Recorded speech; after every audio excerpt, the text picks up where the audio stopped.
Arkadaşlar merhaba. Size bugün şifalı faydalı otlardan bir tanesini tanıtacağım. Habeş adaçayı diye geçen bu bitki şifalı olan, yararlı olan otlarımızdan bir tanesi. Habeş adaçayı ülkemizde de yaygın olarak bulunan ama en çok İda Dağı denilen Kaz Dağları'nda ve Yunanistan'ın Mora Yarımadası'nda bulunan bir ottur. Bunun dışında Marmara bölgesinin tamamında, Karadeniz'de, İç Anadolu bölgesinde de görünen bir ot. Eğer siz bu otu kendi bölgenizde, ilinizde de görüyorsanız eğer bana yorumlar kısmından yazarsanız en azından Antalya'da da bu bitki yetişiyor diye bu sayede bilgilerimiz çoğalmış olur. Şimdi size o otu göstereceğim. Hem aynı zamanda şifalarından bahsedeceğim. Şimdiden iyi seyirler diliyorum.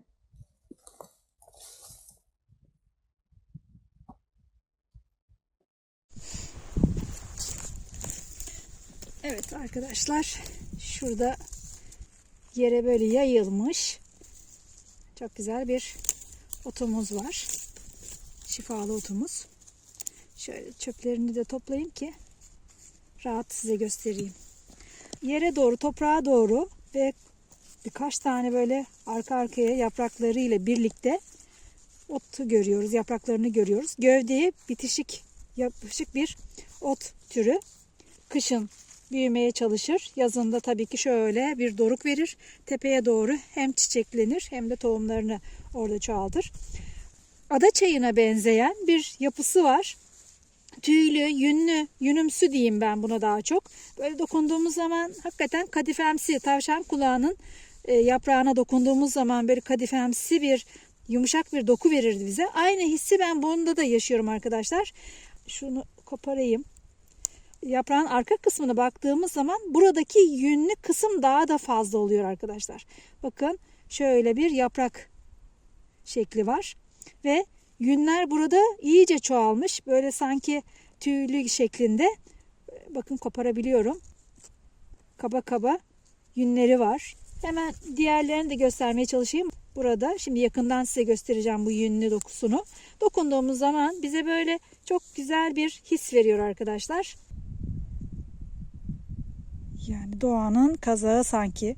Bitki kendisini bu şekilde büyük bir ihtimal başka hayvanlara karşı nesli tükenmesin diye koruduğunu düşünüyorum. Nasıl bir yün kazak gibi. Yani sanki bir yabani hayvanın postuna da benziyor şu şekilde baktığımız zaman. Ama şifalı olan Habeş adaçayımızın yapraklarının dokusu bu şekilde arkadaşlar. Hemen arka tarafını da göstereyim yaprağın. Bakın arkasındaki ne kadar estetik bir yapısı var.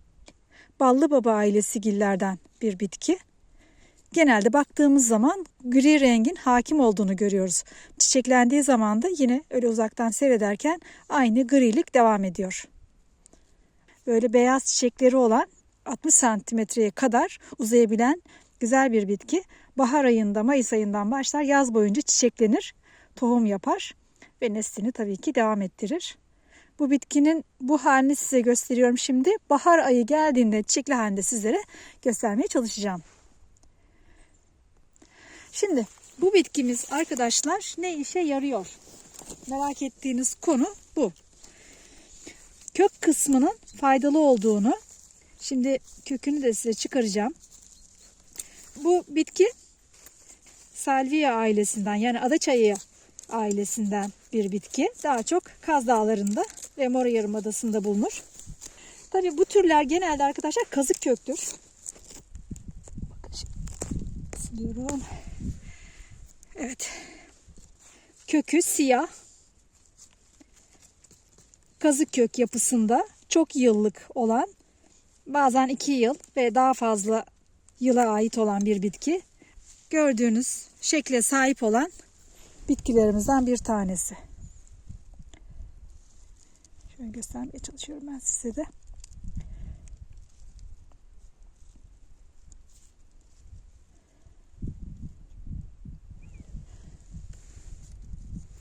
Bu bitkinin kökleri kullanılıyor şifa için.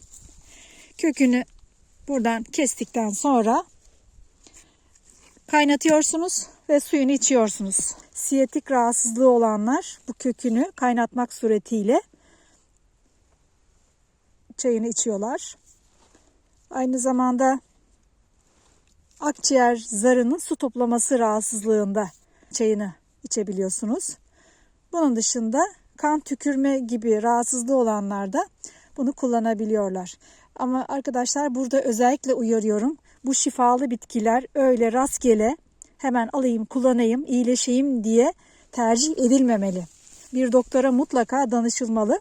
Ben size şimdi bu otu tanıtıyorum, bitkiyi, faydalarını anlatıyorum ama size bu bitkiyi hemen kullanın diye bu bilgiyi vermiyorum. Siz bu bilgiyi aldıktan sonra böyle bir rahatsızlığınız varsa en azından hangi bitkiye ulaşacağınızı bilin ki doktorunuza danıştıktan sonra bu otu ancak kullanabilirsiniz. Benim söylememle hemen gidip hemen kullanayım, iyileşeyim diye sakın düşünmeyin. Ben yalnızca sizi bilgilendirme amaçlı burada video paylaşıyorum. Kullanma konusu sizin sorumluluğunuzdadır arkadaşlar. Yerine koyalım. Ben bunu kullanmayacağım zaten. Dursun. Kazık köklü olduğu için de o topraklarıyla tekrar iklimden dolayı henüz kış mevsimindeyiz. Onlar tekrar kılcal damarlarıyla toprağa tutunurlar ve yaşamaya devam ederler. Başka bir Habeş adaçayını görüyoruz arkadaşlar. Özellikle bunun gövde kısmına, yani göbek kısmına dikkat ederseniz şöyle şuraları yünlü, iyice yünlü olduğu belli. Bu arada şu bizim çıtlık otu, hindiba dediğimiz otun iyice yaprakları, dalları burada kurumuş. Bunları uzaklaştırayım. Daha rahat göstereyim size de.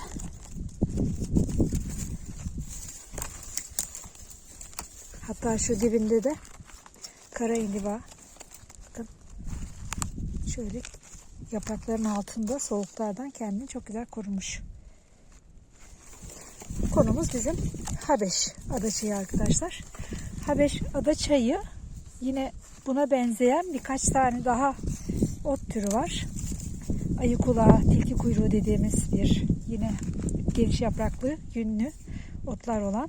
Bir de sığır kuyruğu dediğimiz böyle yine doruk şeklinde, salkım şeklinde çiçek açarlar, tomurcuk verirler ve ondan sonra tohum bağlarlar yaz boyunca. Bizim bahsettiğimiz Habeş adaçayı da arkadaşlar aynı özellikleri sahiptir. Yani şuradan büyük bir sürgün verir. Bir tane sürgün vardır.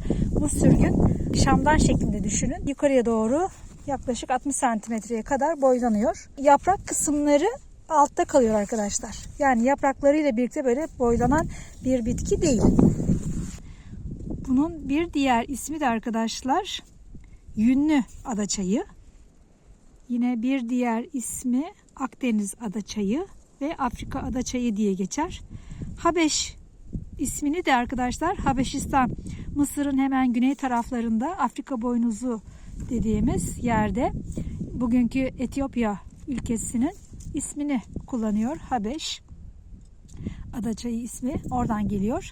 Ama ilginçtir ki bu bitki Habeşistan dediğimiz Etiyopya'da bulunmuyor arkadaşlar. Neden Habeş ismi verildiği ile de ilgili kök kısmının siyah olmasından dolayı Zenci Afrikalıların temsilen böyle bir isim söylenmiş olabilir deniyor. Evet, şu gövde kısmına doğru biraz daha geleyim. Bakın şurası çok yünlü. Yani yünlü adaçayı ismini de zaten şu şekilde gördüğünüz yünlerinden alıyor. Bakar mısınız? Yünlü kazak gibi.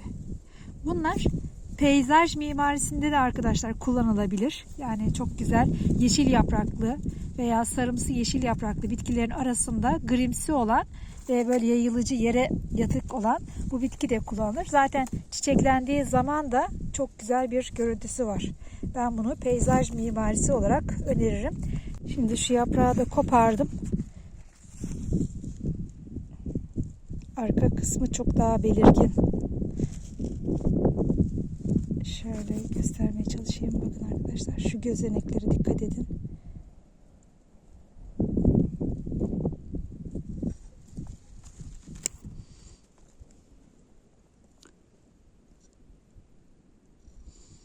Çok ince bir işçilik var.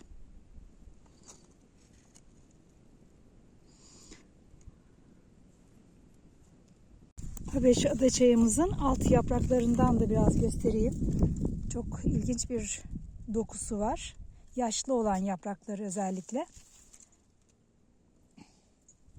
Bakın böyle sanki sığırın dilindeki o büyükbaş hayvanların dilindeki pütürcükler gibi görüyoruz. Hatta şuradaki bitkimizin de yine böyle pütürcüklü bir yaprak şekli var. Ama daha çok eğer soğuklar olmazsa bu şekilde rahat bir gelişim sağlıyor tüylü adaçayımız. Sizin yaşadığınız bölgede de bu bitkiyi görüyor musunuz? Onu merak ettim. Yine başka bir Habeş adaçayını size gösteriyorum. Bu biraz daha büyükçe bir adaçayı. Yine göbek kısmında yünler kaplı. Bunu arazilerde gördüğünüz zaman üzerine oturup çok rahat minder gibi kullanabilirsiniz. O kadar yumuşak bir dokusu var. Batan bir şeyi yok, dikenleri yok veya böyle bir dikenimsi yapısı da yok arkadaşlar. Yünümsü dediğim gibi yumuşacık bir dokusu var. Bir olumsuz tarafı da bu bitkinin arkadaşlar, şöyle kokusunu tekrar deneyeyim. Şu parçayı koparayım. Böyle çok kötü bir kokusu var arkadaşlar. Hiç böyle hoşuna gitmiyor insanın. Rahatsız edici. Hani uzandığınız üzerinde veya oturdunuz, hareket ettikçe buradan size aromatik olmayan kokular yayılmaya başlar. Ben onu özellikle baştan söyleyeyim size. Ben kokusunu beğenmedim. Hoş bir kokusu yok. Yani bizim bildiğimiz adaçayı gibi ferah bir kokusu değil. Hoş olmayan bir koku var.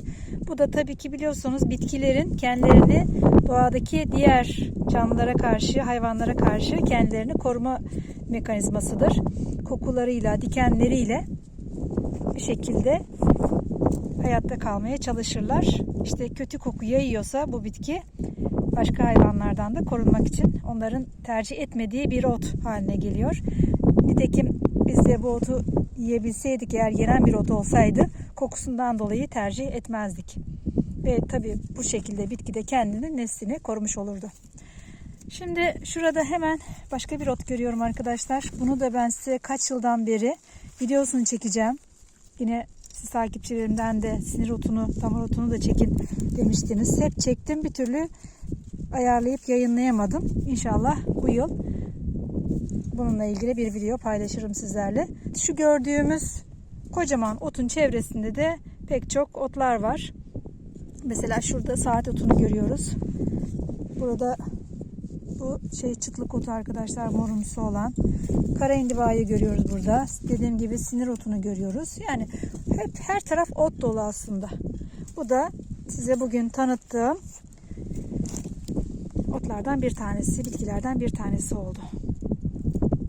Evet arkadaşlar, başka bir videoda görüşmek üzere. Hoşça kalın.